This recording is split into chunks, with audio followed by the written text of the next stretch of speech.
주님을 사랑하시는 믿음의 성도 여러분, 한 주간도 평안하셨습니까? 특별히 정말 한국에서 예배드리시는 우리 성도님들 늘 기도하고 하나님께서 한 분 한 분의 사정을 아시고 또 한 분 한 분의 상황들을 지켜보시며 은혜 주실 줄을 믿습니다.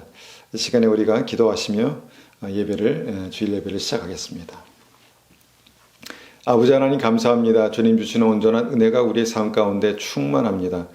하나님, 주님 앞에 믿음으로 나아갈 때마다 주님께서 우리를 붙드시고 우리 기도에 응답하심을 감사합니다.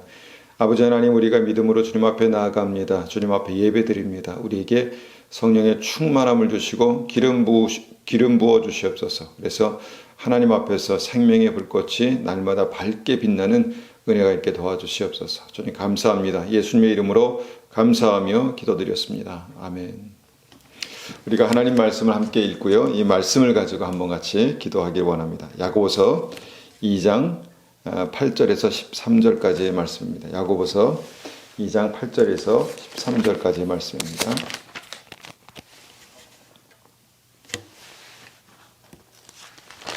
야고보서 2장 8절에서 13절까지 말씀 우리 함께 받들어 읽겠습니다.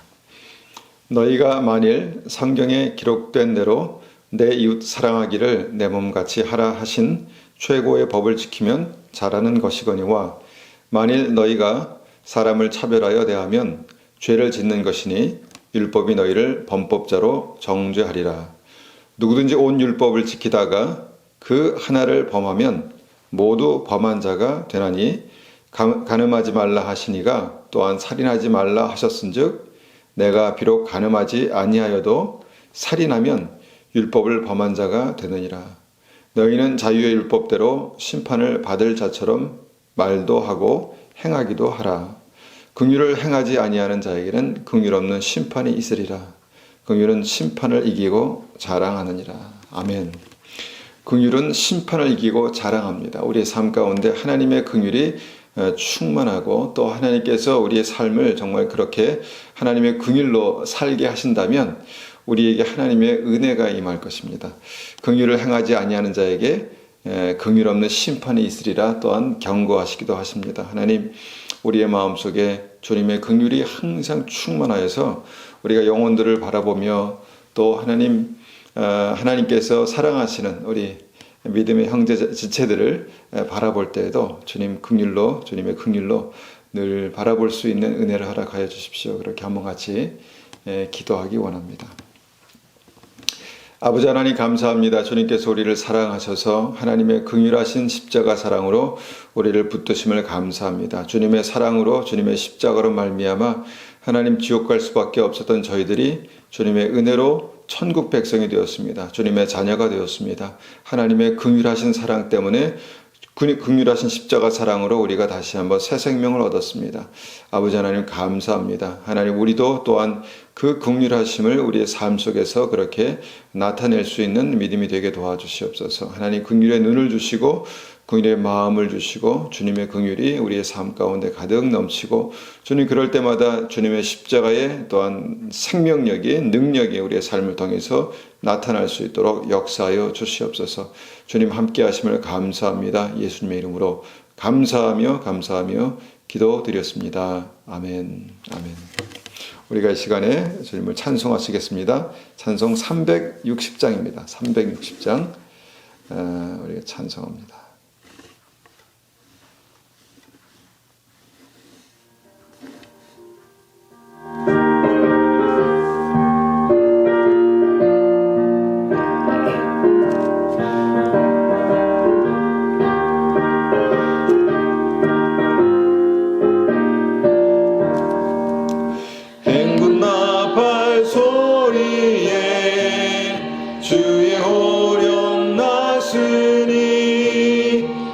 십자가의 군기를 높이 들고 나가세. 선한 싸움 다 싸우고 의의 면류관 받았으리라. 선한 싸움 다 싸우고 의의 면류관 예루살렘 성에서 면류관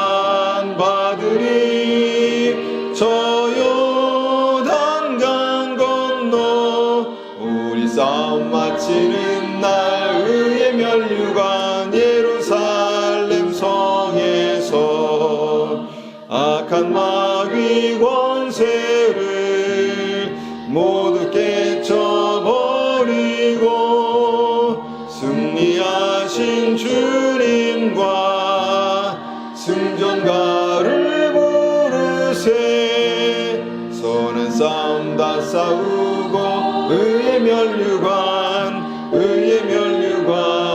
받았으리라. 선한 싸움 다 싸우고 의의 면류관 예루살렘 성에서 면류관 받으리. 저 요단강 건너 우리 싸움 마치는 날 의의 면류관 예루살렘 성에서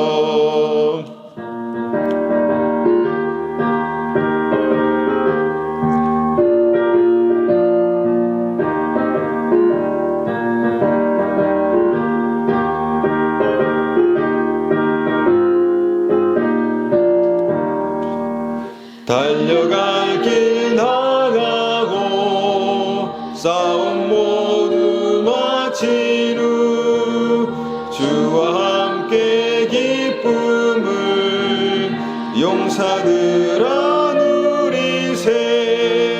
선한 싸움 다 싸우고 의의 면류관 받았으리라. 선한 싸움 다 싸우고 의의 면류관 예루살렘 성에서 면류관 받으리. 저 요단강 건너 우리 싸움 마치는 날 의의 면류관 예루살렘 성에서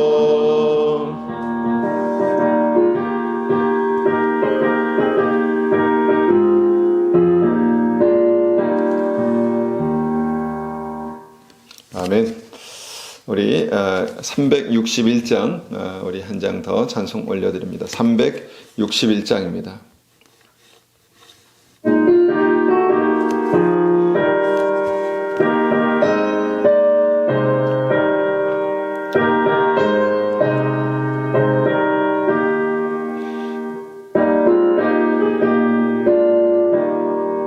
기도하는 이 시간 주께 무릎 꿇고 우리 구세주 앞에 다 나아가네. 믿음으로 나가면 주가 보살피사 크신 은혜를 주네. 능히 기쁨 있네. 기도 시간에 복을 주시네. 고난 내 마음 속에 기쁨 충만하네. 기도하는 이 시간 주가 곁에 오사 인자하신 얼굴로 귀 기울이네. 우리 마음 비우고 주를 의지하면 크신 은혜를 주네. 거기 기쁨 있네. 기도 시간에 복을 주시네. 고난 내 마음 속에 기쁨 충만하네.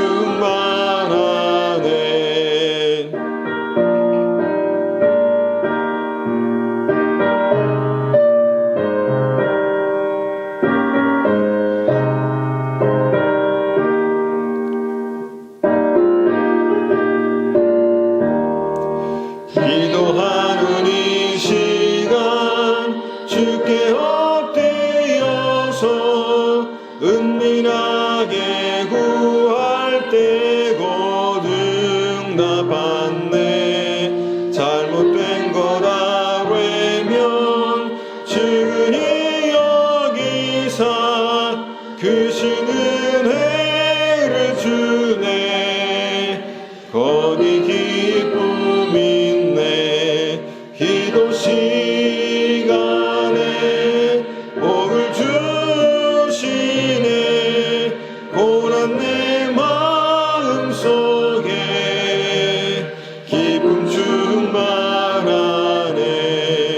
기도하는 이 시간 주를 의지하고 크신 은혜 구하면 꼭 받으리라. 의지하는 마음에 근심 사라지고 크신 은혜를 주네. 거기 기쁨 있네. 기도 시간에 복을 주시네. 고난 내 마음 속에 기쁨 충만하네.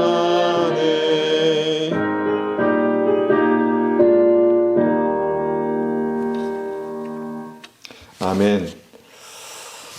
이 시간에 우리가 주님 앞에 믿음으로 감사의 예물을 드릴 때요, 우리의 마음속에 있는 감사의 제목들로 주 앞에 기도로 그렇게 올려드리는 귀한 또 시간을 함께 갖기를 원합니다. 이 시간 예물 주님 앞에 올려드리겠습니다.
이 시간에 우리가 드려진 헌물 위해서 한번 같이 기도하겠습니다. 아버지 하나님 감사합니다. 모든 것이 주님의 은혜입니다. 하나님께서 우리를 붙드시고 사랑하시고 우리의 기도를 들으시고 응답하심을 감사합니다. 아버지 하나님 우리가 날마다 믿음으로 주님과 동행하길 원합니다. 날마다 주님의 임재 앞에서 주의 음성을 듣고 주의 인도하심을 따라 살기를 원합니다. 우리를 붙들어 주시고 우리 삶 가운데 하나님의 더 크신 은혜로 하나님 부어 주시옵소서. 하나님 주님과 동행하는 믿음의 사람들의 삶에 형통함을 주시는 주님을 우리가 믿습니다. 하나님 우리의 삶에 주님의 형통함이 있게 하시고 우리의 가정과 특별히 우리의 사랑하는 하나님 가족들의 삶 속에 예수 믿고 동행하고 형통하는 은혜가 있게 도와주시옵소서. 주님 감사합니다. 예수님의 이름으로 감사하며 기도드렸습니다. 아멘. 아멘. 이 시간에 우리가 하나님의 말씀을 함께 우리가 나누기 원합니다. 오늘 함께 나눌 말씀의 제목은요, 하나님의 시간과 준비입니다. 하나님의 시간과 준비. 하루는 이제 기도 가운데 제 마음속에 이런 질문이 들어왔습니다.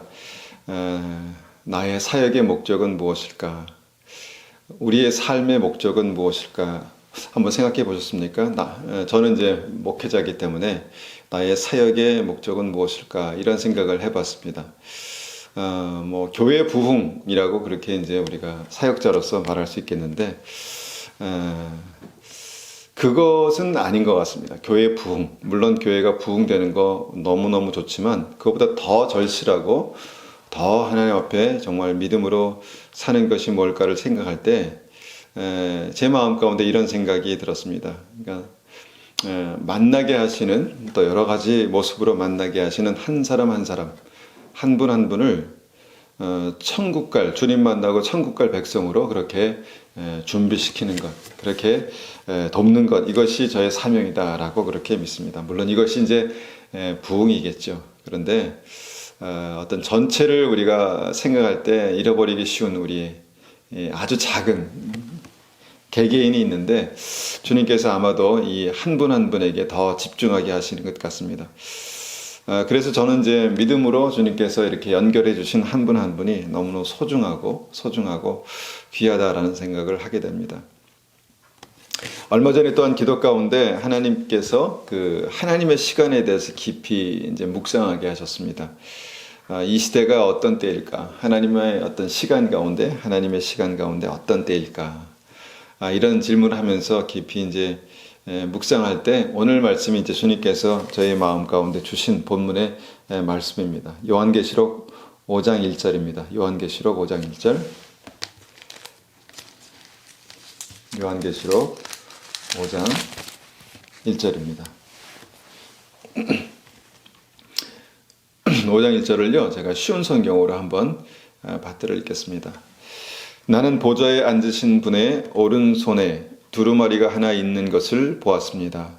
그 두루마리는 안팎으로 글이 쓰여 있었고 7개의 도장이 찍혀 봉해져 있었습니다.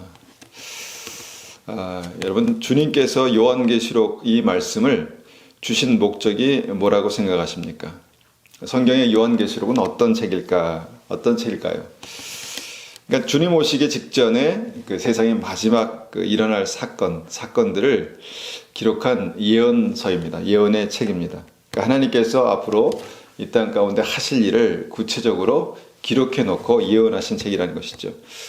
그래서 우리가 이제 이 말씀을 볼 때 우리가 이 말씀을 가지고 세상을 비춰보면서 하나님의 시간, 하나님의 때를 우리가 준비하는 어떤 그런 말씀이 바로 요한계시록이다라고 우리가 볼 수 있습니다. 그러니까 앞으로 일들을 기록한, 앞으로 실제로 일어날 일들을 기록한 이제 예언서라는 것이죠.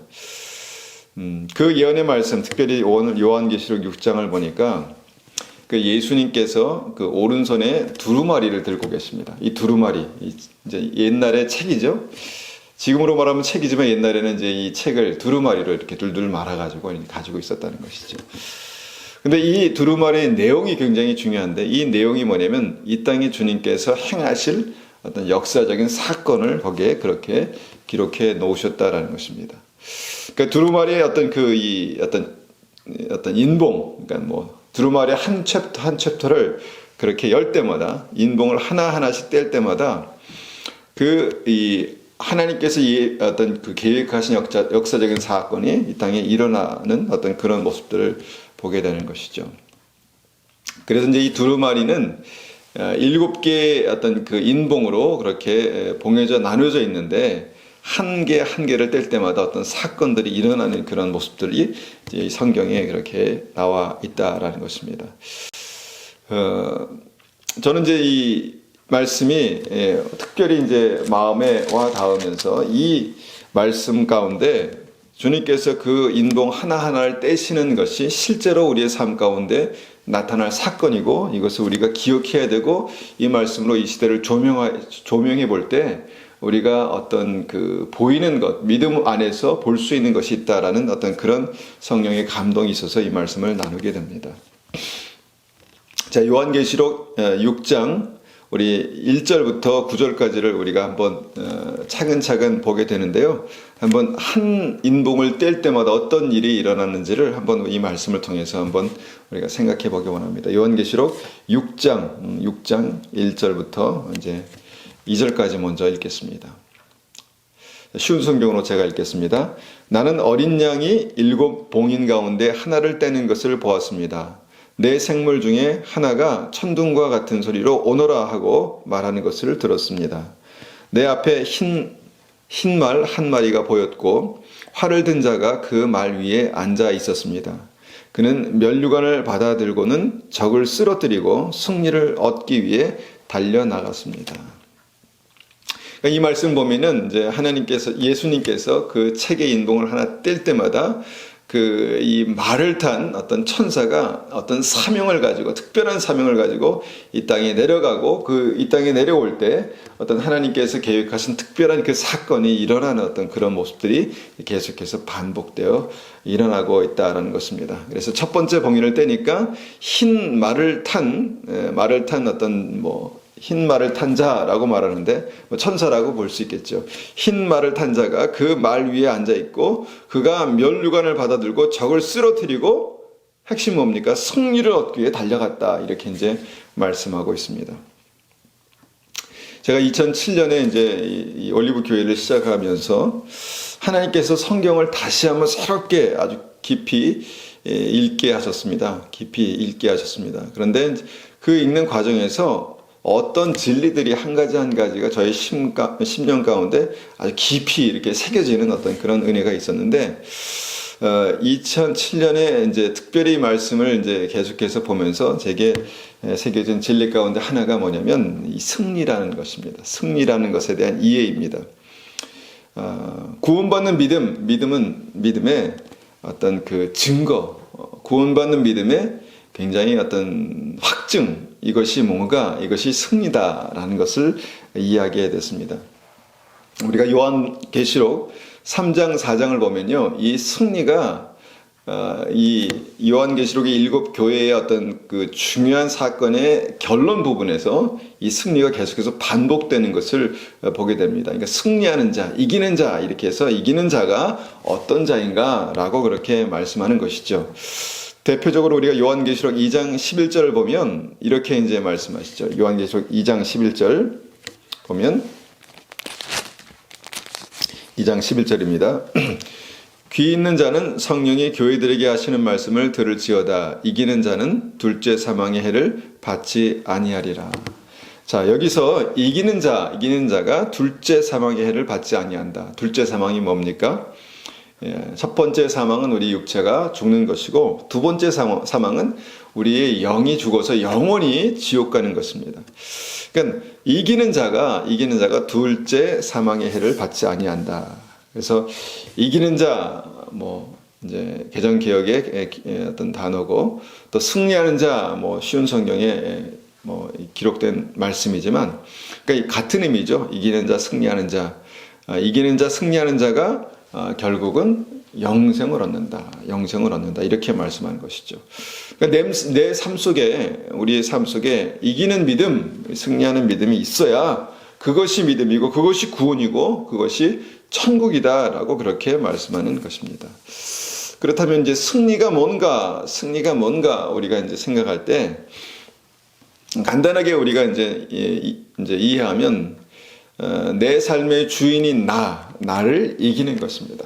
내가 나를 이긴다라는 것이 좀 이상할 수 있겠지만, 내가 나를 이겨야 주님께서 내 안에 주인이 되신다는 것입니다. 이것이 첫 번째 승리의 어떤 그 제목입니다. 첫 번째, 나를 이겨야 한다. 두 번째는 뭡니까? 마귀를 이기는 것이 승리입니다. 마귀를 이기는 것입니다. 공중권세 잡은 자, 이 공중권세 잡은 악한 마귀를 이기는 그 믿음이 우리 안에 있어야 있는 것이 믿음이다라고 그렇게 말씀하는 것이죠. 그래서 우리 삶에 예수님을 알기 전에 주권을 갖고 있었던 나라고 생각했는데, 결국은 그 나는 이 공중권세 잡은 이 자 마귀에게 영향을 받고 있었다는 것이죠. 이것을 마귀의 권세를 이기고 끊어버리고 주님의 권세 아래로 그렇게 옮겨지는 것이 믿음이다. 그래서 마귀를 이기는 것이 두 번째 승리다라고 그렇게 이제 우리가 볼 수 있는 것이죠. 그런데 어떻게 마귀를 이기는가입니다. 어떻게 마귀를 이깁니까? 주님 주신 권능으로만 마귀를 이긴다는 것입니다. 그런데 오늘 이 말씀 보니까 주님 오실 마지막 순간에 일어날 일들 가운데 아주 중요한 첫 번째 봉인을 뗄 때 일어나는 일들이 뭔가, 흰 말을 탄 천사가 세상에 보내지고 승리를 위해서 달려왔다, 승리를 위해서 내려왔다라고 말씀하는 것입니다.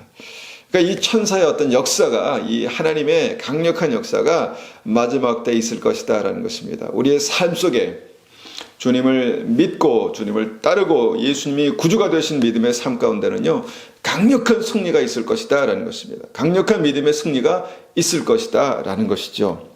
이것은 우리의 힘과 우리의 지혜가 아니라 하나님께서 우리를 붙드시고 우리의 인생을 주님께서 책임지시는 그런 역사 가운데 나타나는 어떤 초자연적인 승리다라고 그렇게 볼 수 있는 것이죠. 여러분, 이것을 믿으시기 바랍니다. 주님께서 분명하게 마지막 때 우리 믿는 하나님의 백성들, 하나님의 자녀들을 그렇게 견고하게 세우고 붙드시고 또 승리하게 하실 줄 믿습니다. 이것이 첫 번째 봉인을 뗄 때 나타나는 그런 일들입니다. 저는 이 일들이 이미 시작되었다라고 그렇게 믿습니다. 첫 번째는 승리의 의미를 알게 되었고, 또 저의 삶 가운데 그 승리의 어떤 내용들을 경험했고요. 지금도 승리를 위해서 우리의 삶이 그렇게 나아가고 있다라는 생각을 하게 됩니다. 우리 가정에 그런 믿음의 승리가 있을 것이고요. 우리 교회의 믿음의 승리가 있을 것이고, 우리의 개인의 삶 가운데 그 믿음의 승리가 반드시 있을 것입니다. 왜냐하면 주님께서 이 일들을 계획하시고 주님께서 강권적으로 역사하시기 때문입니다. 그러면 이 승리의 핵심 전략이 무엇일까요?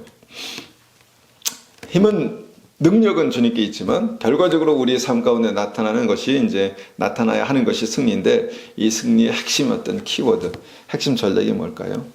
바로 순종입니다. 내가 주님의 말씀에 순종할 때 주님께서 권능으로 이기게 하시는 것, 그것이 승리입니다. 내가 주님의 말씀을 붙들고 순종할 때 주님께서 권능으로 이기게 하시는 것이 순종이다. 이것이 성경 곳곳에 나와 있지 않습니까? 이스라엘 백성들의 승리라든가, 기드온 300용사의 승리라든가, 하나님의 백성들의 모든 승리 가운데 결국은 순종하는 자를 통해서 승리를 경험하게 하셨다는 것이죠. 이것이 첫 번째 인의 역사입니다. 다음 말씀 보겠습니다. 3절과 4절 쉬운 성경으로 봅니다. 6장 3절과 4절. 어린 양이 둘째 인을 떼자 둘째 생물이 오너라 하고 외쳤습니다. 그러자 다른 말이 나오는데 이번엔 붉은 말이었습니다. 말 탄 자는 이 세상의 평화를 없애고 서로를 헐뜯고 죽이는 권세를 받은 자였습니다. 그의 손에는 큰 칼이 들려 있었습니다. 자, 두 번째 인을 떼시자 두 번째 천사가 붉은 말을 타고 세상에 보내지는 모습을 보게 됩니다. 그리고 천사의 손에는 큰 칼이 들려 있었는데, 이 천사의 사명이 뭘까 하는 것입니다. 이 천사의 사명이 뭡니까? 이 세상의 평화를 없애고 서로 헐뜯고 죽이는 권세를 받았다라는 것입니다. 이것은 마치 어떤 하나님의 역사가 아닌 것 같이 보이지만 분명히 주님께서 두 번째 인을 떼시자 나타난 사건들입니다. 그리고 그때 붉은 말을 탄 천사가 이 땅에 내려와서 서로 헐뜯고 죽이는 권세를 받아 역사했다라는 것입니다. 왜 이런 일들이 필요할까? 이런 생각을 좀 곰곰이 해볼 필요가 있습니다. 왜 이런 일들이 필요할까? 왜 예수님께서 이런 역사를 실행하실까입니다. 마태복음 10장 34절 보면요. 마태복음 10장 34절을 보면, 내가 세상에 화평을 주러 온 줄로 생각하지 말라. 화평이 아니요 검을 주러 왔노라 라고 그렇게 말씀하십니다.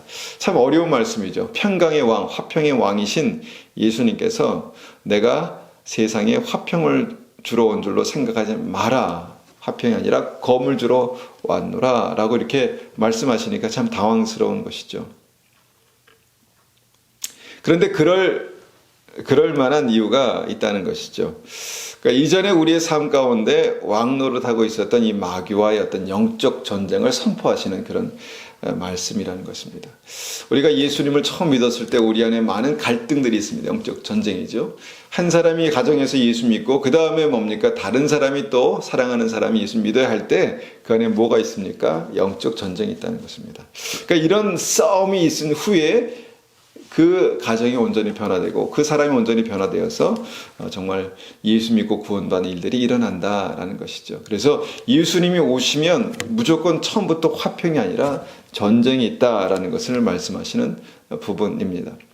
그러니까 예배소서 6장에서도 우리가 전신갑주를 입으라라고 말씀하시는 부분이 무엇입니까? 공중권세 잡은 악한 마귀가 있다. 우리의 싸움은 혈과 사람과 사람 사이의 싸움이 아니다. 이것은 영적인 싸움이다. 그래서 이 영적인 싸움에서 마귀를 이겨야 우리가 믿음으로 승리할 수 있다. 이렇게 이제 말씀하시는 것이죠. 그러니까 그런 맥락에서 이 붉은 말을 탄 천사가 이 땅에 내려왔다는 것입니다. 평화를 없애고 헐뜯고 죽이는 역사를 이제 우리가 이제 하려고 왔다. 우리가 이제 그 거짓 평화라는 그런 말을 하죠. 거짓 평화, 거짓 화평. 그러니까 겉은 평화인데 실제로 평화가 아니라는 것입니다. 그러니까 겉은 평화인데 속으로는 미워하고 죽이고 속으로는 전쟁하고 막 그냥 굉장히 치열한 어떤 그런 관계가 상상해 볼 수 있습니다. 그 관계를 상상해 볼 수 있다는 것이죠. 그런데 주님 오실 때 그런 거짓 평화가 깨지고 인간의 마음속에 있는 미움과 분노와 시기와 다툼이 드러나서 이것을 심판하시는 그런 역사가 나타날 것이다. 이렇게 말씀하십니다. 이것이 주님께서 정결케 하시는 그 심판의 역사다라고 그렇게 보게 됩니다. 그런데 우리가 이제 이 말씀을 가지고 우리의 사는 이 삶을, 세상을 이제 비춰보면 전 세계적으로 세계에서 가장 강력한 세 나라가 서로 칼을 겨누고 있다라는 사실을 여러분 보고 계시죠. 그러니까 미국과 중국의 패권 다툼이 아주 그냥 치열하게 일어나고 있습니다. 또한 우크라이나 전쟁을 사이에 두고 러시아와 미국 어떻습니까? 굉장히 치열하게 그렇게 대립하고 있습니다. 그러니까 러시아와 유럽 사이에 그 긴장이 고조되고 있는 어떤 그런 모습들을 보게 됩니다. 그런데요, 그들에겐 무서운 칼이 들려 있습니다. 그 칼이 뭡니까? 바로 엄청난 핵입니다. 지구를 몇 번씩이나 그렇게 정말 박살낼 수 있는 그런 엄청난 핵이 그들의 손에 들려 있다라는 것이죠. 이것이 현실입니다. 그리고 그 칼을 가지고 있는 나라들이 서로 대적하고 대치하고 있다. 아주 긴장 관계에 있다라는 것입니다. 그 세 나라 사이에 또 여러 나라 사이에 평화가 서서히 무너져 가고 있는 것을 보고 있다는 것이죠. 이때 이 말씀을 기억하는 것입니다. 평화가 없어지고 서로 헛뜯고 죽이는 역사가 그렇게 나타나는 것이죠. 여러분, 이것이 이제 우리가 말씀을 통해서 보는 둘째 인이 떼어지는 역사라고 우리가 생각할 수 있습니다. 성경의 말씀은요, 반드시, 특별히 이 계시록에 기록된 이 말씀은 반드시 우리의 삶에 실제로 그렇게 나타나게 될 것입니다. 그래서 우리의 삶을요, 이 말씀으로 비춰보는 지혜가 필요합니다. 왜요? 깨어있기 위해서. 우리가 전심으로 주님 앞에 나아가고 은혜를 구하지만 깨어 있어야 합니다. 깨어 있기 위해서 말씀으로 우리의 삶을 비춰보는 은혜가 필요합니다. 자, 5절 봅니다. 5절, 6절. 어린 양이 셋째 인을 떼어내자 셋째 생물이 오너라 하고 외쳤습니다. 검은 말이 내 눈 앞에 보였고 손에 저울을 든 자가 말 위에 타고 있었습니다.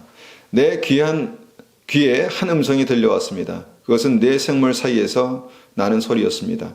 하루 품삯으로 밀 1리터 아니면 보리 3리터밖에 사지 못할 흉년이 될 것이다. 그러나 올리브 기름과 포도주에는 해를 입히지 마라. 여러분, 주님께서 셋째 인을 떼어내시자 세 번째 천사가 검은 말을 타고 이 땅에 보내지죠. 그리고 어떤 일이 일어납니까?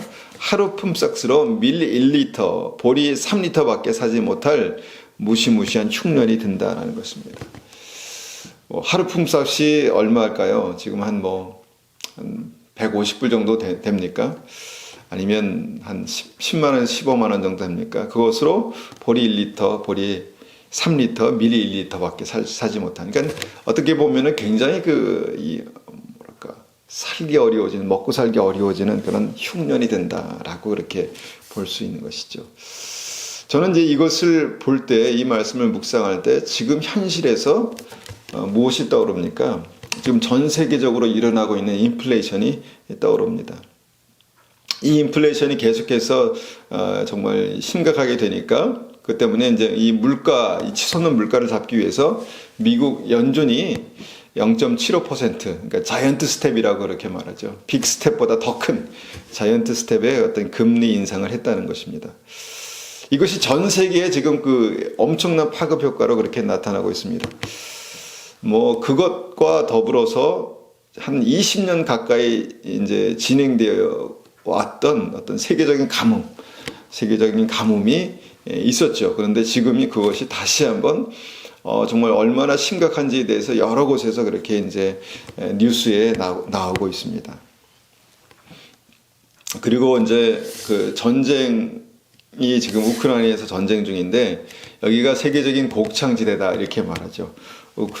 우크라이나와 러시아의 어떤 그 생산되는 밀의 전 세계 4분의 1을 차지한다 그렇게 말합니다. 그러니까 두 나라가 지금 그런 어떤 상황 가운데 전쟁을 하면서 이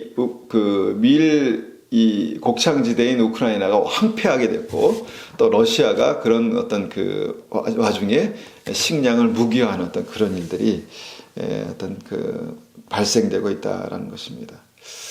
그러니까 이 상황 속에서 우리가 뭐가 이제 보이십니까? 그러니까 앞으로 먹거리가 굉장히 부족해질 것이다라는 생각을 하게 됩니다. 자연스럽게 하게 되는 것이죠. 물가가 계속해서 오르고 있습니다. 이것이 이제 그런 현상이라고 보는데요.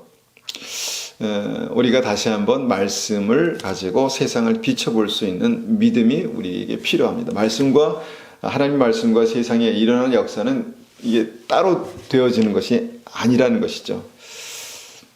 그래서 이제 먹을 것을 사재기 해라 뭐 이런 말씀이니까 아니죠. 그러니까 주님 오실 때가 가까우니까 신부로 정결한 믿음의 신부로 천국 갈 백성으로 준비하라는 것입니다. 준비하고 있으라라는 것입니다. 여러분 하나님께서는 이런 어려운 상황에서도 믿음의 사람들에게 은혜를 베푸십니다. 여러분 6절 하반절에 뭐라고 말씀하십니까? 그러나 올리브 기름과 포도주에는 해를 입히지 마라 이렇게 말씀하시죠. 주님께서 하나님의 백성들은 보호하실 줄을 믿습니다. 하나님의 가정들은 보호하실 줄 믿습니다.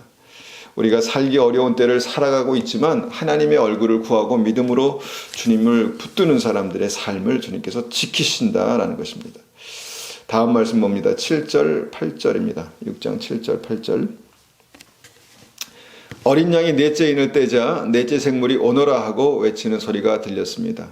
창백한 말 한 마리가 보였는데 그 말을 탄 자의 이름은 죽음이었습니다. 죽음의 세계가 바로 뒤를 따라오고 있었습니다. 이들에게는 전쟁과 기근과 질병과 짐승으로 세상 사람의 4분의 1을 죽일 수 있는 권한이 주어져 있었습니다. 무시무시한 말씀입니다. 무시무시한 말씀입니다. 주님께서 두루마리의 네 번째 인을 떼시자 네 번째 예정된 어떤 역사적인 사건이 일어나고 있는 모습들을 보게 됩니다. 그럼 네 번째 천사가 이제 창백한 말이라고 쉬운 성경에 나왔는데 개정계에는 청황색말이라고 그렇게 기록되어 있는 걸로 압니다. 청색말. 그렇게 이제 이 땅에 보내진다는 것이죠. 그리고 전쟁과 기근과 질병과 짐승으로 세상 사람들의 4분의 1이 죽게 되는 사건이 일어난다라는 것입니다. 이것을 우리가 한 3, 4년 전에 봤다면 이것이 어떻게 일어날까 이렇게 우리가 이제 생각할 수 있겠지만 우리는 이제 2년 반 정도 이미 팬데믹으로 전 세계가 죽음의 공포 가운데 그렇게 죽음의 공포를 지나왔죠. 그러니까 무슨 말씀입니까? 이것이 익숙하다는 것입니다. 익숙해졌습니다. 그럴 수도 있겠다라는 생각을 하게 된다는 것이죠. 빌 게이츠가 나와서 인구 감축 얘기를 하고 나서 인구 감축에 대한 얘기를 하고 나서 이것이 실제로 가능한 일이다라는 사실을 실제로 일어날 수 있다라는 사실을 우리는 이제 알았습니다. 그러니까 전 세계가 어떤 어떤 팬데믹으로 인해서 아주 일사불란하게 한 가지 아젠다로 아주 일사불란하게 움직이는 것을 여러분 보셨죠? 전 세계가 하나로 그렇게 움직이는 모습들을 봅니다. 그러니까 전쟁도 그렇고 기근도 그렇고 질병도 그렇고 짐승도 그렇고 세상의 4분의 1을 죽일 수 있는 충분한 가능성을 보고 있다라는 것입니다. 전쟁의 핵이 그렇고 세계 경제가 하나로 연결되어서 이제 이 돌아가는 이런 어떤 상황 속에서 그 연결고리가 끊어지면, 그러니까 이제 어떤 나라는 뭐 공업, 어떤 나라는 농업 이렇게 막 분화가 돼서 이렇게 일어나고 있다가 그 연결고리가 끊어지면, 그러니까 식량을 생산하지 않는 나라, 식량을 생산할 수 없는 나라들은 굶어 죽는다라는 것입니다. 굶어 죽게 된다라는 것이죠. 그리고 질병, 팬데믹을 통해서 이미 우리가 질병은 경험했죠. 그럴 수 있다라는 것입니다. 짐승은 뭘까요? 짐승. 여러분, 이것이 이제 어렵지만 요한계시록 13장에 나온 짐승의 표와 관련된 것이다라는 것입니다. 그것을 통해서 수많은 사람들이 죽게 될 것이다라는 것이죠. 그러니까 너무도 엄청난 어떤 말씀이기 때문에 이것을 회피하거나 이것은 그렇게 해석하는 것이 아니야라고 그렇게 말하고 싶지만, 계시록에 있는 말씀들은 결과적으로 역사 속에서 그대로 나타나게 될 것입니다. 나타나게 됩니다. 회피한다고 회피할 수 있는 일이 아니라는 것이죠. 정신을 바짝 차리고 이 말씀을 보면서 정신을 바짝 차리고 우리가 말씀을 통해서 세상을 봐야 합니다. 여러분, 지금 주님께서 이 인들을 떼어내고 계신다라고 믿습니다. 몇 번째 인까지 떼어내셨을까 저는 모르겠습니다. 그렇지만 각자가 말씀을 읽으면서 여러분 이 말씀을 가지고 기도해 보시기 바랍니다. 분명히 그런 일들이 우리의 삶 가운데 일어날 때에는 혹시 이것이 우리의 삶 속에 하나님께서 예수님께서 그 인을 떼시는 그 일이 아닐까라고 우리가 생각해 봐야 합니다. 그래야 우리가 깨어날 수 있다라는 것이죠. 그래야 우리가 기도할 수 있습니다. 그래야 우리가 정신 차릴 수 있습니다. 여러분, 우리는 이 시대에 굉장히 특별한 시간들을, 하나님의 시간들을 살고 있습니다. 하나님의 시간들을 지나가고 있다는 것이죠.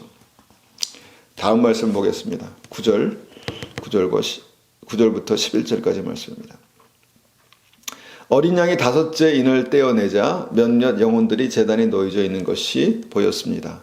영혼들은 하나님의 말씀을 증언하고 진실한 믿음을 지키다가 순교한 영혼들이었습니다. 이 영혼들은 큰 소리로 부르짖었습니다. 거룩하고 참되신 주님, 저희들을 죽인 자들을 어느 때에야 심판하시고 벌하실 것입니까? 그러자 그들에게 흰옷 한 벌이 각각 주어졌습니다. 그리고 아직도 그리스도를 위해 순교할 형제들이 조금 더 있으니 그때까지 잠시 동안 쉬라는 말씀이 들려왔습니다. 자, 이것은 주님의 백보자 심판이 있기 전에 이제 그 천국에 미리 가 있는 어떤 그 하나님의 백성들이 순교로 말미암아 이제 천국에 이제 미리 가 있는 하나님의 백성들이 이제 우리의 어떤 억울함을 신원해 주십시오라고 하는 그런 모습들입니다. 그런데 여기서 중요한 포인트가 무엇입니까? 아직 때가 아니다. 아직 때가 아니다. 그리스도를 위해 순교할 형제들이 조금 더 있다라는 말씀입니다. 결국은 우리가 이제 이때를 우리가 살지, 우리가 이때를 어떻게 지나갈지 모르지만, 아직은 모르지만, 우리는 모릅니다. 우리는 그냥 그 일들이, 사건들이 일어나면 이것이 그것이구나 하고 깨어 있는 것 뿐이지, 우리는 그때가 정확히 언제인지 주님께서는 밝히지 않으셨습니다. 그런데 우리가 이제 이 말씀 보면서 결국 알아야 될 것이 무엇인가요? 결국은 이 마지막 때를 견디고 지나가는 믿음은요, 순교자의 믿음이다라는 것입니다. 순교자의 믿음. 그냥 사역일을 통해서 구원의 확신을 얻고 정말 하나님이 나를 사랑하신다라는 그런 초보적인 믿음을 우리가 넘어야 될 때가 됐다는 것입니다. 하나님을 사랑하는 자를 주님께서 붙드십니다. 하나님의 사랑을 입는, 하나님이 사랑하시는 자가 아니라 하나님을 사랑하는 자, 곧 그 뜻대로 부르심을 입은 자들의 삶 속에 모든 것을 합력하여 선을 이루시는 하나님의 역사가 나타나게 된다는 것입니다. 그러니까 하나님을 사랑하는 것이 믿음이고, 어떻게 하나님을 사랑합니까?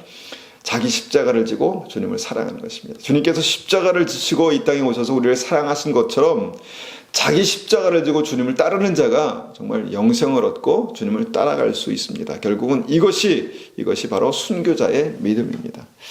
여러분, 우리가 이 믿음을 위해서 기도해야 합니다. 왜냐하면 이 시대의 주류의 믿음과 이 성경에 기록된 믿음의 갭이 너무 커서 많은 사람들은 이것을 합리화하려 합니다. 합리화.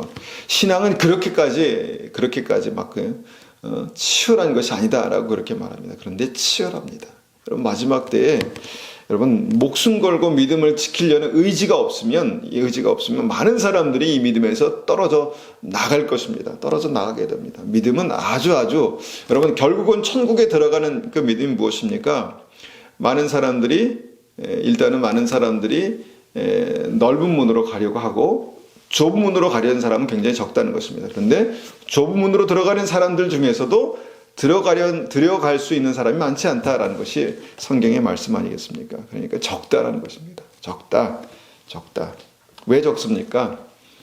순교자의 믿음을 가지고 살 때 마지막 때의 모든 이 어려운 이 상황들을 뚫고 주님 앞에 설 수 있다라는 것이죠.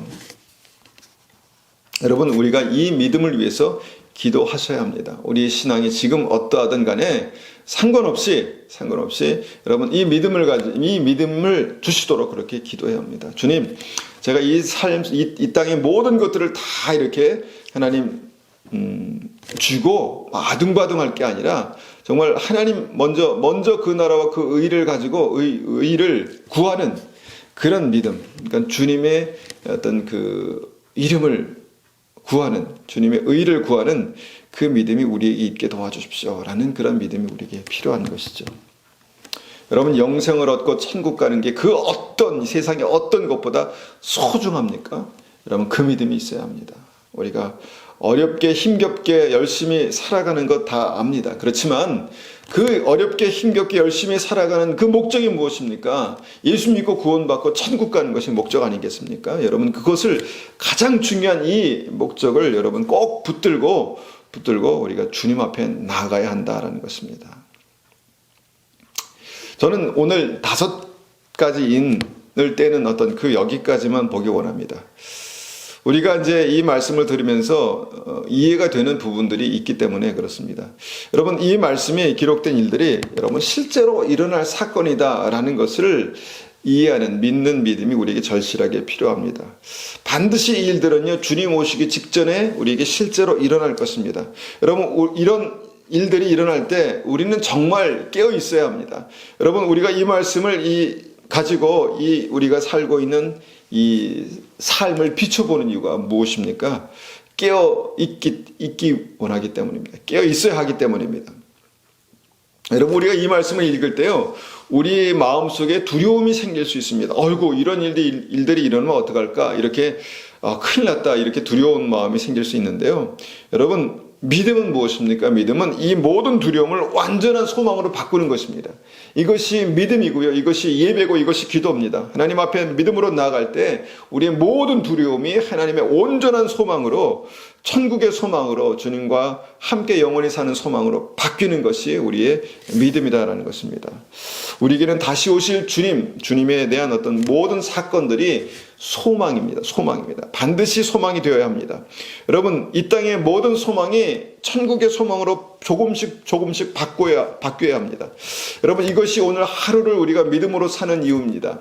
우리가 이 땅의 소망으로 가득 채우고 정말 이 땅의 소망으로 우리의 삶을 가득 채우는 것이 아니라 이 땅의 소망이 천국의 소망으로 그렇게 날마다 조금씩 바뀌어서 온전히 모든 소망이 우리가 가지고 있는 모든 소망이 하나님의 나라의 소망이 되기를 우리가 간절히 원하는 것입니다.